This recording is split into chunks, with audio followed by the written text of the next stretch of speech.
기도하겠습니다.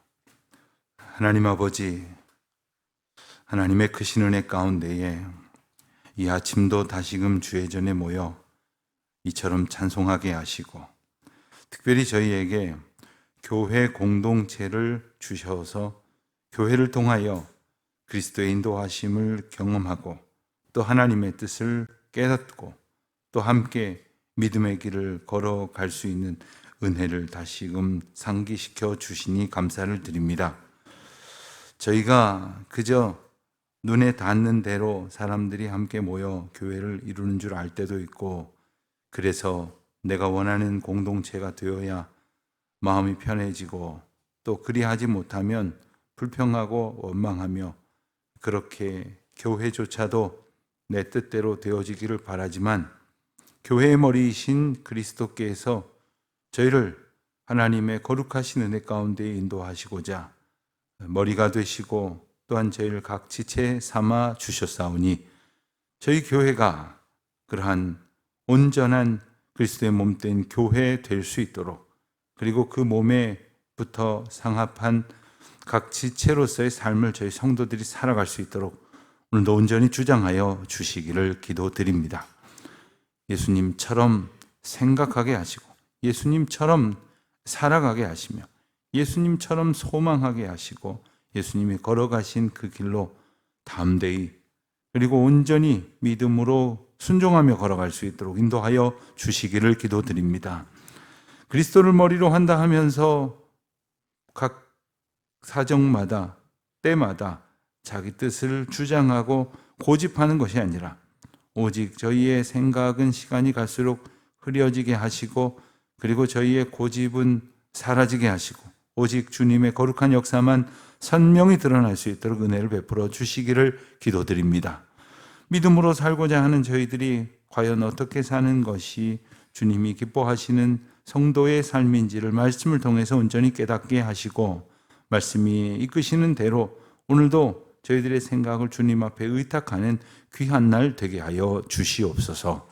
거룩한 주일을 하나님의 은혜 가운데에 주의 전에서 성도들과 함께 예배하게 하시고, 또한 성도들과 함께 연합하게 하시며 또 함께 이 세상을 살아갈 믿음과 소망을 나눌 수 있도록 주님께서 주장하여 주신 은혜를 따라 오늘도 흩어져 살아갈 때에도 오직 하나님께서 허락하신 은혜만을 사모하며 바라는 가운데에 주님의 길로 따라 나아갈 수 있도록 인도하여 주시기를 기도드립니다. 무더운 날씨가 아직도 계속되고 있습니다. 건강이 연약한 이들에게 특별한 은혜를 베풀어 주셔서 이 덥고 그리고 힘겨운 그러한 시대에 그러한 나날들을 주님 의지하는 가운데에 겸손히 그리고 주님의 주신 은총으로 평안히 살아갈 수 있도록 도와주시옵소서. 주님, 이 땅에서 저희들이 때로는 직업이라는 이름으로, 때로는 저희들이 사명이라는 이름으로 저희 앞에 귀한 일을 맡겨주셨는데, 하나님 그 일 앞에서 저희 힘으로 하느라고 너무 애쓰지 않게 하시고 오직 주님의 능력을 힘입어서 정말 평안한 가운데에 주신 사명을 기쁨으로 감당할 수 있도록 인도하여 주시기를 기도드립니다. 힘겨울 때 주님 의지하게 하셔서 내 힘으로 하는 것 아니라 주님의 도우심으로 하는 것임을 깨닫는 자들 되게 하여 주시옵소서. 하나님, 오늘도 특별히 하나님의 은혜를 구하며 애쓰고 수고하는 모든 우리 자녀들, 공부하는 젊은이들, 또한 하나님의 은혜를 구하며 애쓰고 수고하는 모든 주의 권속들에게 신령한 주님의 은혜를 덧입혀 주시기를 기도드립니다. 주여, 이 날이 복되게 하여 주시옵소서. 아름다운 주님의 거룩한 역사를 소망하는 날이 되게 하여 주시옵소서. 이번 주간이면 이제 바닥 공사가 어느 정도 마무리될 수 있을 것으로 보여집니다. 하나님, 모든 공사의 과정 가운데에 하나님께서 함께하여 주셔서 이 한 주간에도 조그마한 어려운 일도 만나지 않게 하시되, 공사장에서 함께 일하는 모든 인부들이 하나님의 집을 짓는 감격을 저희들이 깨닫게 도와주시옵시고, 하나님께서 도우시는 그 과정 속에서 주님의 집이 아름답게 지어져 갈 수 있도록 도와주옵소서. 오늘도 주의 말씀 의지하오니 말씀을 통하여 일러주신 그 뜻을 저희 마음에 새겨 주옵소서. 예수님의 이름으로 기도드립니다. 아멘. 오늘 데살로니가 전서 5장 말씀인데요. 1절부터 보도록 하겠습니다. 데살로니가 전서 5장 1절부터 22절 끝절까지 함께 봉독합니다. 형제들아, 때와 시기에 관하여는 너희에게 쓸 것이 없음은 주의 날이 밤에 도둑같이 이를 줄을 너희 자신이 자세히 알기 때문이라. 그들이 평안하다 안전하다 할 그때에 임신한 여자에게 해산의 고통이 이름과 같이 멸망이 갑자기 그들에게 이르니 결코 피하지 못하리라. 형제들아, 너희는 어둠에 있지 아니하매 그날이 도둑같이 너희에게 임하지 못하리니 너희는 다 빛의 아들이요 낮의 아들이라. 우리가 밤이나 어둠에 속하지 아니하나니 그러므로 우리는 다른 이들과 같이 자지 말고 오직 깨어 정신을 차릴지라. 자는 자들은 밤에 자고 취하는 자들은 밤에 취하되 우리는 낮에 속하였으니 정신을 차리고 믿음과 사랑에 호심경을 붙이고 구원의 소망의 투구를 쓰자. 하나님이 우리를 세우심은 노하심에 이르게 하심이 아니요 오직 우리 주 예수 그리스도로 말미암아 구원을 받게 하심이라. 예수께서 우리를 위하여 죽으사 우리로 하여금 깨어 있든지 자든지 자기와 함께 살게 하려 하셨느니라. 그러므로 피차 권면하고 서로 덕을 세우기를 너희가 하는 것 같이 하라. 형제들아, 우리가 너희에게 구하노니 너희 가운데에서 수고하고 주 안에서 너희를 다스리며 권하는 자들을 너희가 알고 그들의 역사로 말미암아 사랑 안에서 가장 귀히 여기며 너희끼리 화목하라. 또 형제들아, 너희를 권면하노니 게으른 자들을 권기하며 마음이 약한 자들을 격려하고 힘이 없는 자들을 붙들어 주며 모든 사람에게 오래 참으라. 삼가 누가 누구에게든지 악으로 악을 갚지 말게 하고 서로 대하든지 모든 사람을 대하든지 항상 선을 따르라. 항상 슬퍼하라. 쉬지 말고 기도하라. 범사에 감사하라. 이는 너희 예수 안에서 너희를 향하신 하나님의 뜻이니라. 성령을 소멸하지 말며 예언을 멸시하지 말고 범사에 헤아려 좋은 것을 취하고 악은 어떤 모양이라도 버리라. 아멘. 우리가 어제 주일 말씀을 보면서 자는 자들에 대해서 너희가 알지 못함을 원치 않는다. 그러니까 잘 알기를 원한다 하면서 이 죽음과 죽음 이후에 있어질 일들에 대한 교훈의 말씀을 보았습니다. 바울이 이런 교훈을 전하는 것은 재림에 대한 오해 때문이었습니다. 예수님께서 다시 오신다고 하셨는데 오시지 않는 것 아닌가? 예수님 오시기 전에 세상을 떠난 사람들은 어떻게 되는 건가? 내가 만약에 예수님 오시기 전에 세상 떠나면 나는 어떻게 되는 건가 하는 생각들을 저마다 했기 때문입니다. 그런데 그 예수님의 다시 오심을 생각할 때 그들이 가졌던 또 하나의 오해는 뭐냐면 언제 오실 것이냐 하는 것입니다. 오늘 본문 1절 말씀을 보면 시기에 관하여는 너희에게 쓸 것이 없다. 다시 말하면 시기에 관하여는 우리가 알 수 없는 하나님께서 정하신 하나님에 대해 하나님의 구원 역사가 재림을 통해서 오신다는 사실을 우리가 다 잘 알고 있다는 이야기입니다. 그런데도 불구하고 기독교 역사에 보면 계속해서 그 때를 주장하는 소위 그 시한부 종말론을 주장하는 이들이 있었습니다. 가깝게는 1992년 10월 28일 예수님 공중 재림하십니다. 그러면서 가까운 것도 아니네요. 꽤 많은 시간이 흘렀지만 제 기억에 그날 방송사들이 생중계를 하기까지 했어요. 그래서 그들이 모여있는 기도해야 하는 장소 앞에 중계차를 갖다 놓고 이제 곧 12시가 되는데 정말로 저들이 하늘로 들림을 받는지 봅시다. 다음날 아침에도 여전히 중계방송을 하면서 참 허망한 일들이 벌어지고 있음을, 그런데 얼마나 제 기억에도 우스운 이야기가 하나 있었냐면, 그때 관계자 하나가 이렇게 나오는데 리포터가 물었습니다. 어떻게 된 겁니까? 했더니 하는 소리가, 지금 미국은 시차가 있어서 아직은 28일입니다. 뭐 이런 소리를 하고 있더라고요. 참 어이없는 일들이 벌어지는 건 뭐냐면, 예수님의 오심에 대해서 예수님이 말씀하신 것으로 여기고 믿고 받아들이지는 않고 자기 마음대로 생각하는 사람들이 있었다는 말입니다. 예수님이 다시 오실 재림은 도둑같이 임한다 하면서 또 하나의 표현을 빌기를, 임신한 여자에게 해산이 고통이 이름과 같다 했습니다. 요즘은 병원에 가면 임신한 지 얼마 됐고 며칠이 예정일입니다. 이렇게 일러주죠. 예정일. 그리고 그 날짜가 되면 여러 가지로 준비를 합니다만, 그럼에도 불구하고 일찍 이제 산기가 이제 이르게 되는 경우들도 있죠. 아무튼 우리가 알 수 없는 것을 우리가 안다라고 말하는 것부터가 이 종말에 관한 하나님의 주권을 신실하게 의지하지 않는 하나의 대표적인 모습이겠죠. 4절 이하에 보면, 그러한 날들을 기다리는 형제들은 어떻게 살아야 하느냐, 빛이라는 단어를 강조하십니다. 낮에 행하라, 낮의 아들이다, 어둠에 속하지 말라. 그러니 자는 것처럼 살지 말고 깨어서 정신을 차려라. 물론 이게 잠 안 자고 매일 억지로라도 깨어 있으라는 얘기가 아닌 것을 우리가 잘 압니다. 영적으로 우리가 깨어 있고, 그리고 마치 정신을 차리지 못하여 함부로 방임하는 자처럼 살지 말라.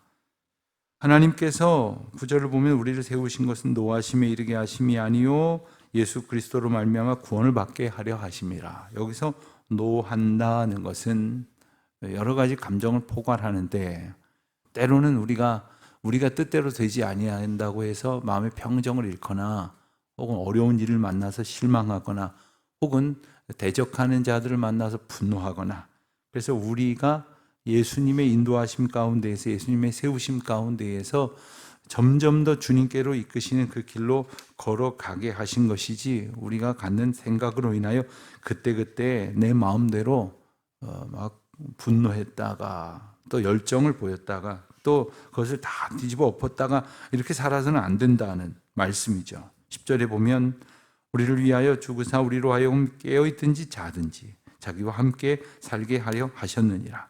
그렇습니다. 하나님께서는 산자의 하나님이시면서 육신으로 죽은 자들을 다스리신 하나님이십니다. 그래서 육신으로 죽은 자들도 하나님의 심판의 날에 다 잠자는 가운데서 깨어 일으키셔서 하나님의 영광을 보게 하시겠다고 하시지 않았습니까? 그러니 우리가 지금 눈을 뜨고 있는 것 같이 살 때나, 혹은 재림이 이르기 전에 세상을 떠나도 언제나 주님의 속한 백성임을 기억해야 한다는 거예요. 그러므로 피차 권면하고 서로 덕을 세우길 힘쓰라 하시면서 12절 이하의 말씀에서 매우 구체적인 그러한 성도들 간에 있어야 할 권면에 대해서 말씀하십니다. 12절을 보니까, 너희 가운데에서 수고하고 주 안에서 너희를 다스리며 권하는 자들을 너희가 알고 했습니다. 너희 가운데서 수고하고 너희를 다스리며 권하는 자들. 오늘 우리말에는 이제 권하는 자들이라는 표현 정도로만 번역이 됐는데, 말씀을 가지고 권계하며 이끄는 자들이라는 의미가 함축되어져 있습니다. 다시 말하면, 하나님께서는 우리를 인도하시기 위하여 하나님께서 사용하시는 말씀의 방편을 구체화시키는 사람들을 우리 앞에 두셨습니다. 그들을 알고라는 말은 그들의 존재를 알고 사는 사람처럼 살으라는 거예요. 그러니까 알아주라는 의미가 담겨져 있는 겁니다. 여러분, 때로는 영적 리더를 무시하듯 대하며 사는 사람들이 있습니다. 물론 본체만 체한다는 뜻이 아닙니다. 그런데 영적 리더로서 하나님께서 그를 통해서 말씀으로 나를 다스리시고 권하는 분이라는 사실을 인정하지 않으면 그거 다 자기 손해입니다. 제가 이런 말씀을 할 때마다 목사님 또 목사들한테 잘하라나 보다, 본인한테 잘하라나 보다, 이렇게 오해를 하시는 분들이 있어요. 그래서 이런 말을 잘 하고 싶지 않을 때가 있어요. 그러나 오늘 말씀이 명백히 밝히기 때문에 피할 수 없는 것은 이 나의 영적 리더를 온전히 인식하는 것, 그를 바르게 알아주는 것이 신앙생활에서 너무나 중요한 거예요. 13절 보면 그들의 역사로 말미암아 사랑 안에서 가장 귀히 여기라고 했습니다. 영적 지도자의 수고를 귀히 여기지 아니하고 그냥 뭐 저 앞에 한 사람 있나 보다 하고 신앙생활을 하는 것은 바람직한 모습이 아닙니다. 내가 믿음의 길 가운데서 바르게 걸어갈 수 있는 모습이 결코 아니라는 말입니다. 너희끼리 화목하라 하는 말씀은 이제 공동체 안에 있는 성도들, 그 구성원들이 어떻게 살아가야 할런지를 아주 담백하게 말씀하시는데, 반대로 화목하지 못한 상태를 그냥 두면 안 된다는 겁니다. 우리는 화목하지 못한 상태가 꽤 많이 있는데도 불구하고 아무렇지도 않게 살아요. 교회 공동체 안에서 그냥 대면대면하게 지내는 것도 여기에 포함이 됩니다. 그리고 진심으로 대하지 않는 것도 여기에 포함이 됩니다. 그런데 하물며 아예 본체만체하거나 아예 없는 사람 취급하거나 아예 오래도록 갈등과 다툼을 방기한 채 살아가는 경우가 있어요. 그렇게 하면 안 된다는 거예요. 그런데 더러는 그런 사람들이 있다 보니까 뭐 그래도 되려니 뭐 인간관계가 할 수 없는 거지 이렇게 생각하는 경우가 있는데, 지금 우리가 살아가는 예수 그리스도를 머리로 하는 신앙생활은 그런 인간관계로 그렇게 대체할 수 있는, 설명될 수 있는 것들이 결코 아니라는 거예요. 이런 모습은 빛의 자녀, 빛의 아들의 모습과 어울리지 않는다고 말씀을 하시는 겁니다. 또 14절에 보면 형제들아 너희를 권면하노니 게으른 자들을 권계하며, 게으른 자들을 권계한다는 말은 뭐냐면 나태한 자들에게 그를 권면하고 계도하는 일을 반드시 해야 된다는 뜻이에요. 이 말은 바꿔 말하면 할 일을 하지 않고 있는 사람들을 말하는 거예요. 그런데 할 일을 하지 않고 있는 사람한테 그 일을 해야 한다고 말하는 것이 때로는 불편하거든요. 인심을 잃을 것 같은 말입니다. 그러니 안 해요. 그런데 그것을 우리를 통해서 하나님께서 가르치기를 원하시고 권계함으로 그들을 각성케 하기를 원하시는 그 단계들이 있어요. 그럼 우리가 전하지 않으면 그가 그러한 말씀의 교훈을 받을 수 없는 위치에 있는 사람들이 있지 않겠습니까? 그런데 내가 그런 말 하기 불편하다고 안 한단 말이에요. 교회에서 때로는 그런 말 하는 것이 불편하다고 다들 하지 않으면 하지 않아야 할 일을 하지 않고 있는 어떤 사람이 해야 될 일을 하지 않고 있는 그 상태가 잘못됐다는 것을 모른단 말이에요. 그런가 하면 마음이 약한 자들을 격려하라고 했어요. 여기서 격려하라는 얘기는 용기를 불어넣어 주라는 얘기예요. 용기가 있어야지 한 걸음을 내딛는 사람이 있어요. 우리 주변에는 몸이 약한 사람이 있는 것처럼 마음이 약한 사람들이 있지 않습니까? 마음이 약한 사람들이 마음을 강하게 하기 위해서는 그에게 하나님께서 주시는 마음을 불어넣어 주어야 해요. 이론적으로는 알지만 실제로 용기를 내지 못하고 있는 사람에게 성령의 도우심을 중보하며 기도해야 하는 거예요. 또한 힘이 없는 자들을 붙들어 주라고 했습니다. 그렇습니다. 말 그대로 그 일을 감당하고 싶어 하는데 혼자서는 감당할 수 없는 사람이 있어요. 전 그런 분을 본 적이 있어요. 교사를 봉사하고 싶은데 아무래도 자신이 없어 하니까 어떤 분이 내가 보조교사를 해줄 테니까 같이 해보자고. 이 보조교사를 자청하신 분은 아주 수십 년 교회 학교에서 봉사하신 그런 베테랑이셨거든요.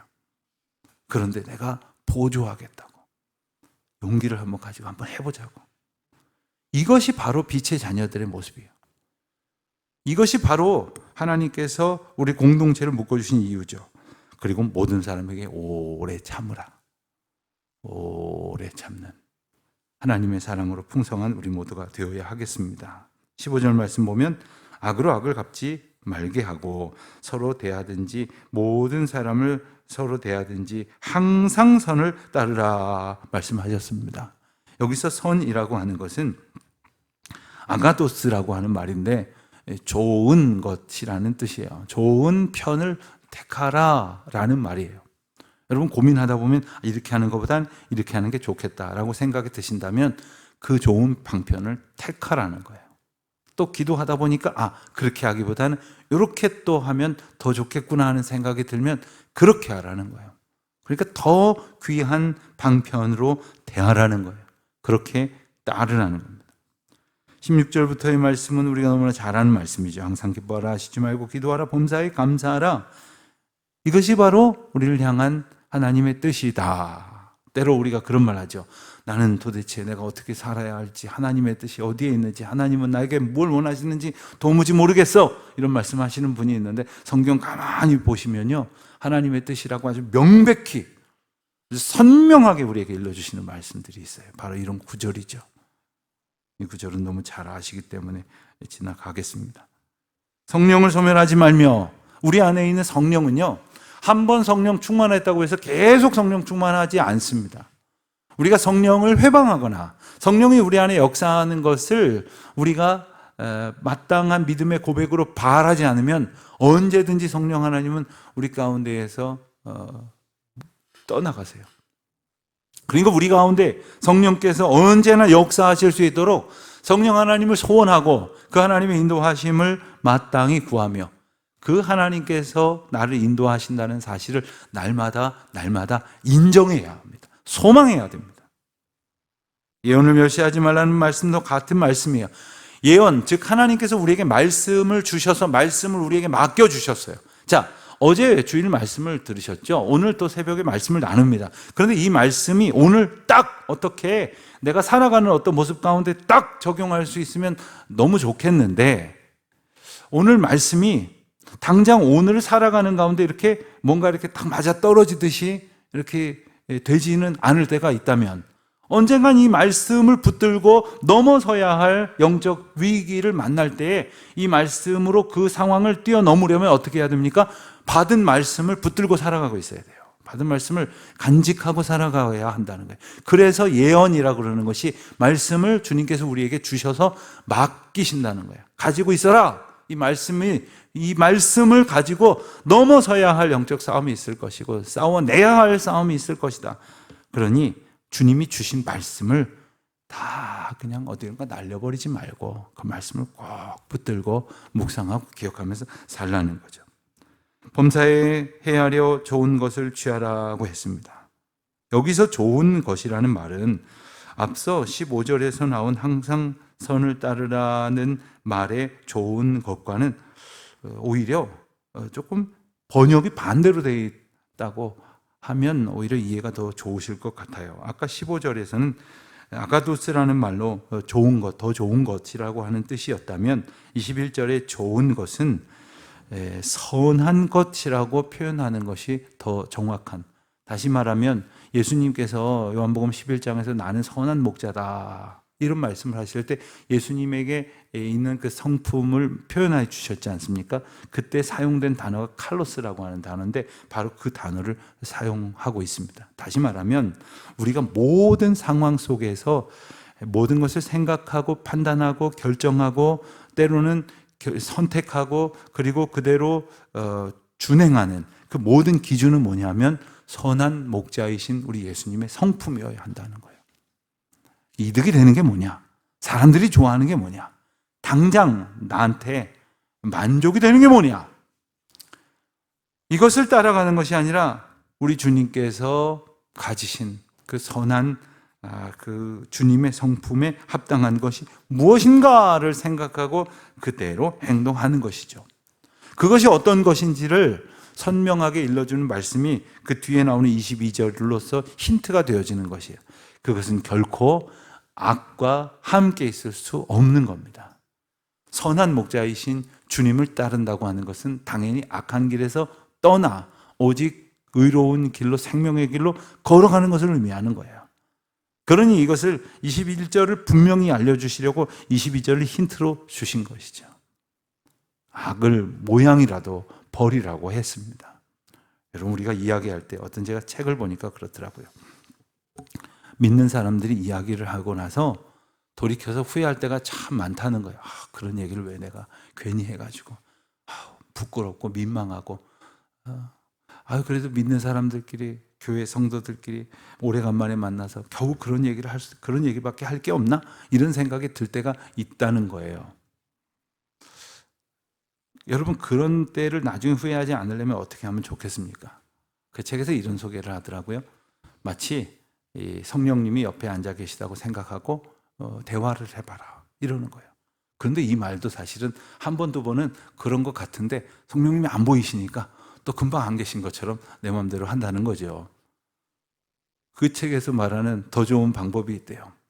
자기 자녀를 데리고 다니면서 이야기를 해보래요. 있는 것처럼 생각하라는 것이 아니라 아예 자기 자녀가 있으면 같이 데리고 다니면서 김 집사님하고 얘기하고 박 권사님하고 얘기하고 그래 보라는 거예요. 그러면 아무 얘기나 할 수 있겠습니까?